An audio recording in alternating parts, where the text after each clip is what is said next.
नमस्कार दर्शकों, मैं हूं आर के शर्मा और आप देख रहे हैं जी न्यूज उत्तर प्रदेश 1। आज के मुख्य समाचार। इसलिए हरेंद्र मलिक मानवर किसान के मामले में जो बात कह रहे हैं, किसान को ना खाद सब्सिडी मिल रही है। जो किसान शहीद हुए थे आंदोलन में, उनके परिवारों को आर्थिक सहायता आज तक नहीं दी गई और बजट में उसका कोई प्राविधान भी नहीं है। नौजवान बेरोजगार हैं, 30 लाख पद केंद्र सरकार के खाली पड़े हैं, उन पर नौकरी देने की बात नहीं कर रहे। पढ़ाई महंगी हो चुकी है, मेडिकल की पढ़ाई आज गरीब का बच्चा नहीं कर सकता, इंजीनियरिंग की पढ़ाई गरीब का बच्चा नहीं कर सकता। जितना पढ़ाई की फीस इस राज्य में बढ़ी है, ऐसा लगता है कि गरीब और किसान के बच्चों से किताब को छीनने का काम किया जा रहा है। एमएसपी लागू करने का वादा करके सरकार मुकर गई, एमएसपी लागू नहीं की गई। किसान तबाह और बर्बाद है, नौजवान तबाह और बर्बाद है। हमारी उम्मीद थी कि ये अग्निवीर को 4 साल की बजाय 20 साल 25 साल सर्विस का मौका देंगे, परंतु इस बजट में इन्होंने ऐसा भी नहीं किया। आज किसान, नौजवान, छात्र सब परेशान हैं, चारों तरफ हाहाकार मचा है। आप किसान की बात करते हैं, 6,000 रुपये किसान को देते हो, 6,000 रुपये में 2 कट्टे डीएपी के आते हैं। आज की तारीख में 2-3 कट्टे, 3 कट्टे क्या करेगा 6,000 रुपये लेकर के किसान? ट्रैक्टर पर आपने हमें उम्मीद थी कि ट्रैक्टर पर जीएसटी खत्म करेंगे, एग्रीकल्चर इंप्लीमेंट्स पर जीएसटी खत्म करेंगे, परंतु बजट में ऐसा कोई प्रावधान नहीं है। मैं आपके माध्यम से सरकार से अनुरोध करता हूं कि एक तो किसान के ट्रैक्टर से 10 साल की 15 साल की सीमा हटा दी जाए। दूसरा, ये इसके ऊपर जो जीएसटी है एग्रीकल्चर इंप्लीमेंट्स पर, और जीएसटी खत्म कर दी जाए। आपका चाहे पंप सेट हो, चाहे इलेक्ट्रिक मोटर हो, चाहे ट्रैक्टर हो, चाहे ट्रैक्टर टायर हो, चाहे ट्रैक्टर पार्ट हो, डीजल डलवाता है तब टैक्स देता है, जब पास कराता है, रजिस्ट्रेशन कराता है तब टैक्स देता है। कितनी बार टैक्स दे, ये समझ से परे की बात है।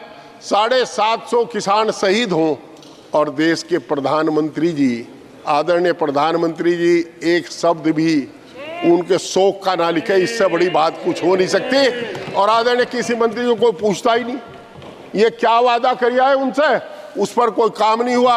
एमएसपी आज तक लागू नहीं हुई। मेरा आपसे अनुरोध है, किसान ही जीडीपी का सबसे बड़ा अंश है। ये इस हिंदुस्तान का पेट पालने का काम किसान करता है। आपने उनके साथ जो व्यवहार कर रहे सिंधु बॉर्डर पर, उसे देख करके कभी जब रात को बैठे तो उस पर सोचना कि इससे शर्मनाक व्यवहार कुछ हो ही नहीं सकता। उस किसान के साथ जिसका बेटा जवान बनकर इस देश की सीमाओं पर खड़ा है, प्रहरी खड़ा है, आज उसके रास्ते में कांटे बिछा दिए गए, कील ठोक दी गई, सीमेंट की दीवार बना दी गई। हिंदुस्तान के इतिहास में पहली बार ड्रोन से 300 आंसू गैस के गोले छोड़े गए और उस अन्नदाता के ऊपर छोड़े गए जिससे वोट लेकर के आप यहां बैठे हो। क्या आपको शर्म नहीं आई? आपको अफसोस नहीं हुआ? अरे कम से कम एक शब्द अफसोस का ही कह दे। रोज हिंदू हिंदू करते हो। हरिद्वार में हर हिंदू जाता है, चाहे जिंदा जा चाहे मुर्दा जा। आप हरिद्वार को टोल मुक्त कर दो, जो हरिद्वार को रोड जाती है उस पर टोल ना लगाओ।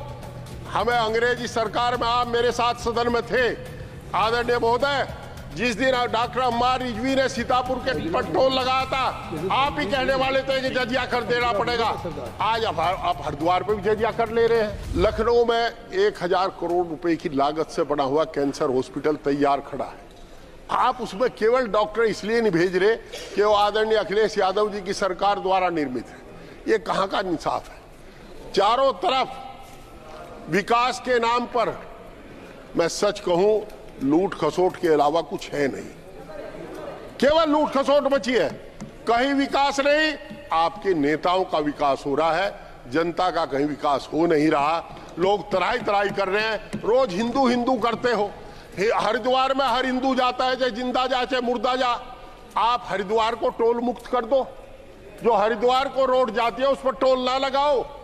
हमें अंग्रेजी सरकार में, आप मेरे साथ सदन में थे आदरणीय महोदय, जिस दिन डॉक्टर अम्मार रिजवी ने सीतापुर के पर टोल लगाया था, आप ही कहने वाले थे कि जजिया कर देना पड़ेगा। आज आप हरिद्वार पे भी जजिया कर ले रहे हैं। कहा आप जजिया कर नहीं ले रहे? चारों तरफ जब आदमी सड़क पर चलता है टोल देता है, कार खरीदता है, ट्रैक्टर खरीदता है जब आपको टैक्स देता है, डीजल डलवाता है जब टैक्स देता है, जब पास कराता है, रजिस्ट्रेशन कराता है, तब टैक्स देता है। कितनी बार टैक्स दे, ये समझ से परे की बात है। 750 किसान शहीद हों और देश के प्रधानमंत्री जी, आदरणीय प्रधानमंत्री जी, एक शब्द भी उनके शोक का ना लिखे, इससे बड़ी बात कुछ हो नहीं सकती।